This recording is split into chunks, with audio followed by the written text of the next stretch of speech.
법원으로 접수된 민사 사건 가운데 1위를 차지했다고 하더라고요. 임대차 계약이 종료됐음에도 불구하고 임차인이 나가지 않는 경우에 인도소송을 하게 되는데, 저한테는 조금 낯선 단어거든요. 차임을 부족하게 냈다고 하더라도 소송을 할 수 있는 건 아닙니다.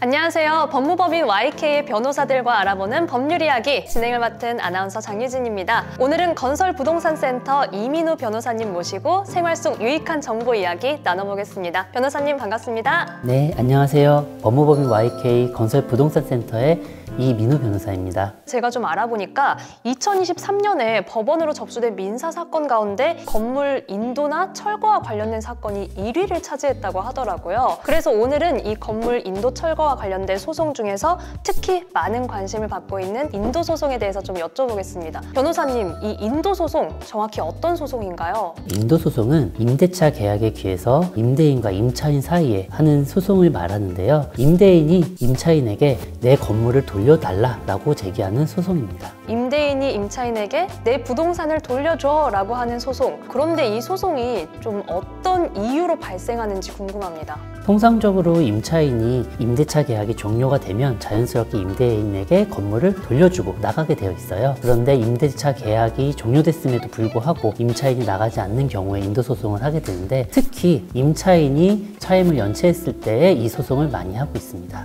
차임을 연체했다. 저한테는 조금 낯선 단어거든요. 어떤 경우가 이 차임 연체에 해당하나요? 차임 연체는 민법상 용어인데요. 임차인이 매달 내야 되는 임대료를 내지 않은 것이 차임 연체라는 표현을 쓰고 있습니다. 차임 연체가 주택에서도 상가에서도 발생할 수 있을 것 같습니다. 이 차임 연체에 대한 기준은 어떻게 될까요? 말씀하신 대로 차임 연체의 기준은 주택과 상가가 다르게 적용되고 있습니다. 주택의 경우에는 2개월치를 미납했을 때에, 상가의 경우에는 3개월치를 미납했을 때에 임대인이 임차인에게 계약을 해지하고 건물을 인도하라는 소송을 할 수 있는 것이죠. 자, 그러면 제가 여기서 퀴즈를 하나 내도 될까요? 네. 주택에 살고 있는 임차인이 월세 100만 원을 내고 있는데요. 첫째 달에는 100만 원, 둘째 달에는 50만 원, 세 번째 달에는 50만 원만 냈어요. 이때 임대인은 임차인을 상대로 차임 연체를 이유로 인도소송을 할 수 있을까요? 좀 헷갈리는데요. 왜냐하면 두 번째 달, 세 번째 달 두 번을 밀렸지만 그래도 금액으로는 100만 원을 연체했기 때문에 2개월치에 해당하지는 않을 것 같은데, 정답은 기준에 들지 않는다일 것 같습니다. 네, 변호사님. 맞습니다. 맞나요? 말씀하신 대로 소송을 제기하기 위해서는 임차인이 2개월치 200만 원 상당의 임대료를 연체하고 있어야 소송을 제기할 수 있습니다. 그렇다면 이 상가의 경우 3개월치가 기준이라고 말씀을 해주셨는데요. 임차인이 월세를 3개월 이상 연체하고 있다면 임대인 입장에서는 어떻게 대응을 하면 좋을까요? 임대인 입장에서 내용증명도 보내고 나가라고 했음에도 불구하고 임차인 나가지 않아서 굉장히 답답하실 텐데요. 이때에는 임대인 입장에서 증거를 많이 모아놓으시는 게 중요합니다. 특히 임대인이 임차인에게 3개월 임대료를 연체했으니 나가라고 의사표현을 한 내용증명이나 문자, 녹취, 여러 가지 증거를 가지고 있어야 추후에 소송을 할 때 증거를 활용할 수 있는데요. 이때 임차인이 건물을 인도하지 않는다고 하더라도 임차인의 물건을 임의로 다른 곳에 옮기면 별도의 분쟁이 생길 수 있으니까 유의하셔야 됩니다. 증거 확보가 중요하고 임의적인 대응은 하면 안 된다 강조해 주셨습니다. 이렇게 소송 기간이 길어지다 보면 임차인이 이 건물의 점유를 다른 사람에게 넘기는 경우도 있다고 들었거든요.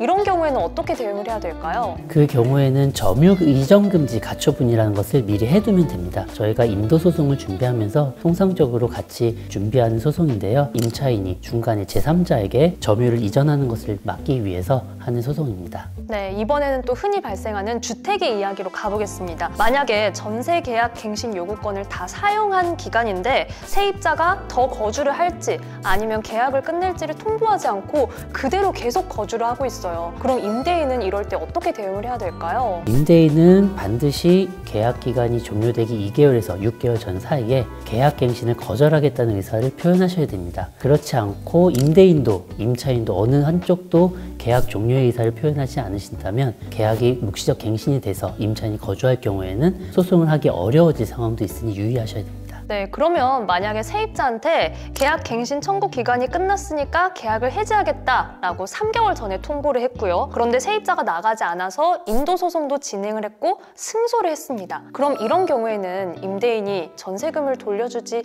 않아도 되는 건가요? 아닙니다. 임대인은 전세금을 돌려주셔야 됩니다. 임대차 계약상 보증금이라고 얘기하는 전세금은 반환할 의무가 있기 때문에 반드시 돌려주셔야 되는데, 만약에 임대인이 전세금을 돌려주지 않는다면 소송이나 집행이 길어질 수가 있습니다. 임차인이 보증금을 받지 않는 경우, 이럴 때는 어떻게 해결을 해야 될까요? 이 경우에는 공탁제도를 활용하시면 됩니다. 공탁제도는 지금과 같이 임차인이 고의로 지급받는 것을 거절할 때 법원이 지정한 기간에 임시로 보증금을 맡겨놓는 제도를 말하는데요. 그러면은 임대인 입장에서는 본인이 보증금 반환 의무를 다한 것으로 볼 수 있죠.